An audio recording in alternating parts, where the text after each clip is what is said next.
Number 1 है survival. क्या आप ये जानते हैं कि अमेरिका में जो सबसे गरीब तबका है वो मुश्किल से महीने में $400 भी नहीं बना पाता। उनके पास $400 भी नहीं होते अगर कोई इमरजेंसी सिचुएशन आ जाती है। In that case they are helpless. लेकिन आपको हैरानी होगी ये सुन के, यही वो तबका है जो सालाना $400 स्पेंड कर देता है लॉटरी खरीदने में। जी हाँ, लॉटरी में, जिसमें उनके मिलियनेयर बनने का चांस 1 in a million होता है। Still they prefer. ये है ह्यूमन साइकोलॉजी। जो आम आदमी है वो अक्सर इसी तरह सोचता है। तो आपने देखना ये है, जब भी कोई बुल रन आता है, मार्केट ऊपर जाती है, तो आप ज़्यादा ओवर एक्साइटेड ना हो। अक्सर लोग ओवर एक्साइटेड हो जाते हैं, वो सारा का सारा पैसा उस चीज़ में लगा देते हैं। ना सिर्फ अपना पैसा लगाते हैं बल्कि दोस्तों से, रिश्तेदारों से लेके, लोन लेके भी वो पैसा उसमें लगा देते हैं। इमोशनली इन्वेस्ट नहीं करना, सारा कुछ उसके अंदर नहीं लगा देना, क्योंकि वो इश्क की बाजी नहीं है। जो फैज ने कहा था कि ये बाजी इश्क की बाजी है, जो चाहो लगा दो डर कैसा, घर जीत गए तो क्या कहना, हारे भी तो बाजी मात नहीं। तो ये बाजी इश्क की बाजी नहीं है, स्टॉक्स हैं या इन्वेस्टमेंट्स हैं। तो आपने इसको बड़े ध्यान से इसमें खेलना है।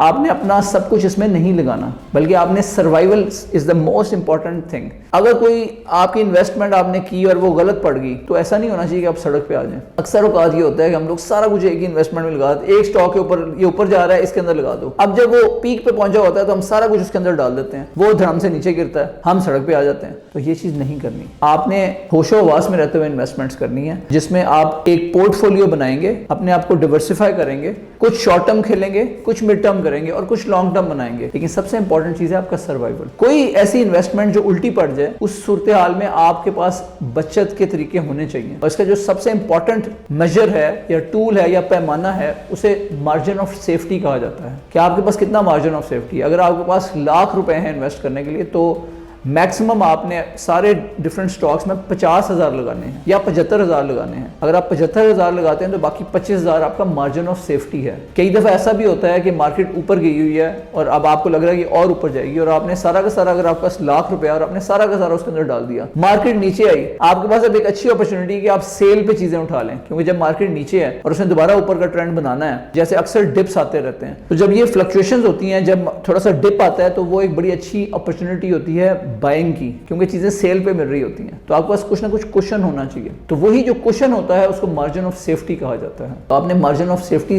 लाजमी रखना है। जब भी इन्वेस्टमेंट का अपना जर्नी स्टार्ट करने लगे तो लाजमी एक इमरजेंसी फंड साइड पे कर लें। उन अमेरिकन गरीब लोगों की तरह मत करें जो इमरजेंसी फंड भी होता है वो भी लॉटरी खरीद के उसमें लगा देते हैं। इमरजेंसी फंड, अब आपका सवाल होगा कितना होना चाहिए, तो आपके पास एटलीस्ट 6 महीने का किचन का एक्सपेंसेस पे करने के बेसिकली पैसे होने चाहिए। आपके पास 6 महीने के दाने होने चाहिए किचन में।